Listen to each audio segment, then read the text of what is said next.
Halo Sobat Mindo, ketemu lagi di channel favorit kita semua, Kampus Indonesia.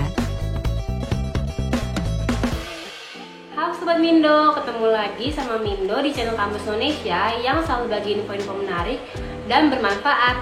Sebelum Mindo mulai videonya, yuk like, comment, subscribe, dan nyalakan lonceng notifikasinya ya. Nah, di video kali ini Mindo mau ngobrol bareng mahasiswa dari ITB nih. Penasaran kan sama pembahasannya? Yuk simak videonya. Nah Sobat Mindo, mahasiswa ITB yang akan nemenin aku ngobrol kali ini namanya Kaliora. Oke deh Kaliora, mungkin bisa memperkenalkan nama lengkapnya, semester berapa, dan ambil jurusan apa di ITB. Halo Sobat Mindo, kenalin aku Liora. Aku mahasiswi semester 4 di jurusan Teknik Sipil di Institut Teknologi Bandung. Oke, masuk ke pertanyaan kedua. Kaliora masuk ITB melalui jalur seleksi apa dan tantangan apa sih yang Kaliora temuin selama mengikuti seleksi itu? Aku masuk ke ITB itu lewat jalur SNMPTN. Nah, tantangan selama mengikuti seleksinya itu adalah bagaimana cara aku untuk mempertahankan nilai aku dari semester 1 sampai semester 5. Nah, karena waktu SMA itu mungkin sama kayak remaja pada umumnya gitu ya, aku tuh pengen banget nikmatin masa-masa remaja. Jadi di satu sisi aku pengen sering-sering main atau sering nongkrong sama teman-teman, tapi di satu sisi lain juga aku harus sering-sering belajar supaya nilai aku tetap bagus. Nah, jadi tantangannya adalah gimana cara aku harus membagi waktu nih antara belajar dan juga bermain. Nah, untuk pertanyaan ketiga, Kaliora sendiri untuk masuk ITB itu ada jalur seleksi apa aja ya? Untuk masuk ke ITB sendiri itu ada 3 jalur. Yang pertama itu adalah jalur SNMPTN atau undangan. Nah, jalur ini menggunakan nilai rapot. Nah, lalu yang kedua ada jalur SBMPTN. Ini pakai skor UTBK. Dan yang terakhir itu ada jalur mandiri. Nah, untuk di ITB sendiri jalur mandirinya menggunakan skor UTBK dan juga nilai rapot. Oke deh, pertanyaan 4 dari aku. Apa persiapan yang waktu itu Kaliora lakuin buat masuk ITB?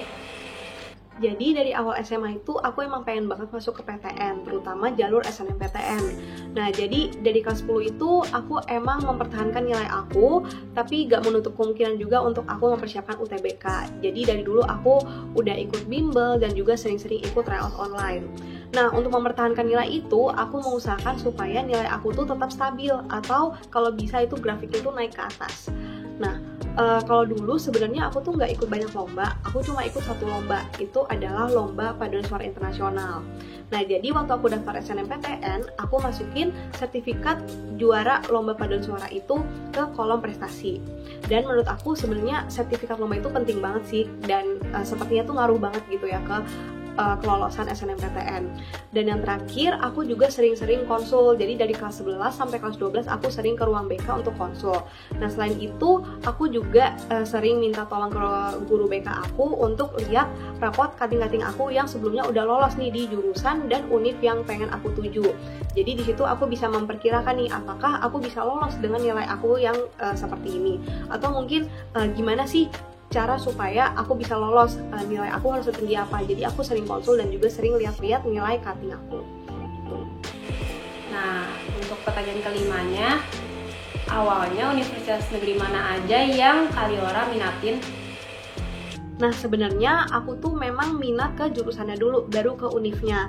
Jadi dulu aku memang ngincernya tuh univ-univ yang jurusan teknik sipilnya itu bagus. Jadi dulu aku ngincer ITB pertama, lalu ada UI, kemudian yang terakhir itu ada ITS. Oke, untuk pertanyaan ke-6-nya, apa alasan memilih jurusan itu? Dan selain jurusan itu yang kamu pilih, jurusan apa lagi yang kamu minatin sewaktu itu? Dari kecil itu aku emang suka banget sama bangunan, entah itu gedung atau jembatan, dan aku juga dari dulu seneng banget main Lego. Jadi waktu kelas 11 itu aku sebenarnya masih bingung sih pengen ambil jurusan apa, dan pas banget saat itu ada acara namanya EduFair di sekolah aku. Jadi beberapa alumni sekolah aku itu datang dan mereka mempresentasikan jurusan-jurusan. Nah, saat itu aku ambil ke 2 jurusan. Yang pertama itu ada teknik sipil dan teknik mesin. Dan setelah selesai acaranya itu, aku mulai merasa lebih tertarik ke dunia teknik sipil karena menurut aku seru banget gitu ya, belajar gedung, belajar konstruksi, belajar tanah. Jadi setelah itu aku mantapkan diri aku untuk masuk ke jurusan teknik sipil. Nah, kalau jurusan-jurusan lain yang saat itu aku minati itu ada dua. Yang pertama ada jurusan teknik kimia, lalu ada teknik industri. Nah, kenapa aku pilih teknik juga? Karena sebenarnya aku kurang suka sama pelajaran IPS dan juga pelajaran-pelajaran yang berhubungan sama hafalan. Jadi aku lebih suka ngitung, makanya aku alternatif lainnya adalah jurusan teknik kimia dan teknik industri. Nah, untuk pertanyaan ketujuhnya, kesibukan kamu di semester ini ada apa aja ya? Kesibukan aku yang paling utama pastinya adalah akademik, karena semester 4 di jurusan teknik sipil itu lagi banyak banget tugas besar. Jadi selain sibuk nugas, aku juga ikut organisasi. Di kampus itu aku ada ikut himpunan, kemudian paduan suara. Dan juga aku sekarang lagi megang jabatan di salah satu kepanitiaan di fakultas aku. Kemudian untuk di luar kampus, aku ada ikut satu organisasi internasional untuk melatih English skill aku. Kemudian aku juga sekarang sedang mengikuti magang di kampus Indonesia Intern Batch 8 sebagai CEO Sosmed dan juga account eksekutif di Sejuta Cita. Oke, untuk pertanyaan yang ke-8, sewaktu kuliah offline, gimana pendapat Kaliora tentang lingkungan dan teman-teman Kaliora sendiri di ITB? Sebenarnya aku di Bandung itu cuma 3 minggu dari bulan Januari, karena setelah itu ada kenaikan kasus COVID dan kebetulan jurusan aku nggak ada praktikum atau kelas yang offline setelah itu. Akhirnya aku pulang ke tempat aku di Tangerang. Nah, tapi sebenarnya menurut aku nggak jauh beda antara offline dan online, karena menurut aku temennya sama-sama asik baik online maupun offline, dan juga suasananya sangat mendukung dan lingkungan ambisnya itu bisa nular gitu ke aku, jadi aku semakin termotivasi untuk ambis belajar juga. Nah, selain itu suasana di ITB itu adem banget, di situ ada banyak banget pepohonan, jadi menurut aku cocok banget deh untuk belajar di situ. Nah, untuk pertanyaan ke-9, selama kuliah di ITB, ada kegiatan organisasi atau UKM yang diikuti nggak sama Kaliora? Kalau ada, apa aja dan gimana rasanya selama mengikuti kegiatan itu sendiri? Jadi seperti yang aku jelasin tadi, di kampus ini aku ikut himpunan karena memang diwajibkan dari jurusan aku, dan aku ikut UKM juga yaitu paduan suara. Dan menurut aku ini semua seru banget karena bisa melatih leadership aku, ngelatih public speaking aku, dan juga aku bisa dapat teman-teman baru, terutama yang satu jurusan sama aku. Dan juga aku bisa mendapat teman-teman di luar jurusan, terutama yang hobinya sama kayak aku. Dalam hal ini karena aku ikut paduan suara, aku bisa dapat teman-teman dari jurusan lain yang sama-sama hobi menyanyi. Oke, untuk pertanyaan ke-10 dari aku, suka dukanya selama kuliah itu apa aja sih, Kak? Oke, suka duka kuliah di ITB. Yang pertama sukanya dulu ya. Untuk sukanya adalah di sini aku bisa belajar dan menambah wawasan aku lebih luas lagi dibandingkan saat aku SMA dulu. Kemudian di sini juga lingkungan dan teman-temannya itu sangat suportif dan sangat mendukung aku untuk ambis. Jadi di ITB itu nggak ada deh yang namanya dibully karena ambisnya kelewatan. Jadi yang aku perhatiin nih dari teman-teman aku, mereka tuh walaupun sering nongkrong atau walaupun sering main, tapi tugas tuh tetap dikerjain, dan juga kalau misalnya ada ulangan, pasti mereka akan tetap belajar dulu. Dan di sini juga aku banyak menemukan orang-orang keren. Jadi aku sendiri bisa merasa termotivasi dan juga terinspirasi dari orang-orang keren itu.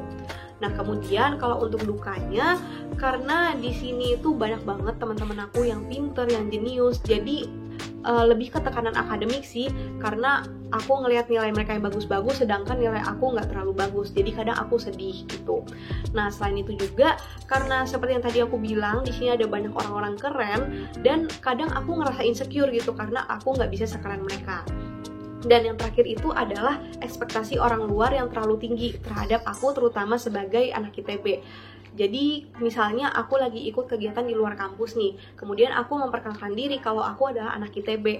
Nah, orang-orang itu pasti akan langsung, wah pasti pinter banget, wah pasti keren banget nih. Padahal mungkin sebenarnya nggak seperti itu, atau nggak sespesifik itu. Jadi kadang aku ngerasa terbeban sih, karena aku merasa harus memenuhi ekspektasi mereka gitu. Oke deh Sobat Mindo, itu dia pembahasan seputar ITB bareng Kaliora di video kali ini. Pesan dari Mindo buat kamu yang berminat kuliah di ITB, selalu komitmen dan motivasi diri ya. Sebelum Mindo akhiri videonya, jangan lupa like, comment, subscribe, dan nyalakan lonceng notifikasi channel Kampus Indonesia supaya nggak ketinggalan info-info menarik lainnya. Thank you, see you on the next video.